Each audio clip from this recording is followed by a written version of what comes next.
Social મીડિયામાં જે કમેન્ટ્સના જે વળગણ લાગેલા છે કે ભાઈ કોઈ પોસ્ટ કોઈ વ્યક્તિ કરે, કોઈ યંગ કરે, કોઈ યંગ છોકરો છોકરી, અને જો એને કમેન્ટ્સ ના મળે કે લાઇક ના મળે તો બી એ એટલા બધા સંવેદનશીલ થઈ જતા હોય છે અને એનાથી આખો એમના સ્વભાવમાં, એમના વાણી વર્તનમાં પરિવર્તન આવતું હોય છે. તો બહુ સાચી વાત કરી તમે, અને ખૂબ અગત્યની વાત કરી. અત્યારના છોકરાઓ છે ને ઇમેજ સેન્સિટિવ છે.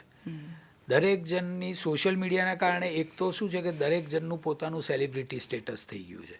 કારણ કે સોશિયલ મીડિયા પરનો દરેક વ્યક્તિ એમ માને છે કે પોતે એક સેલિબ્રિટી છે. એટલે નેચરલી એ બિલીફને પુશ કરવા માટે એને ફોલોઅર્સની જરૂર પડે, લાઇક્સની જરૂર પડે, કારણ કે એ આવે તો જ એને એની એ ફિલિંગને બૂસ્ટ મળે. તો એને કારણે દે બીકમ ઇમેજ સેન્સિટિવ.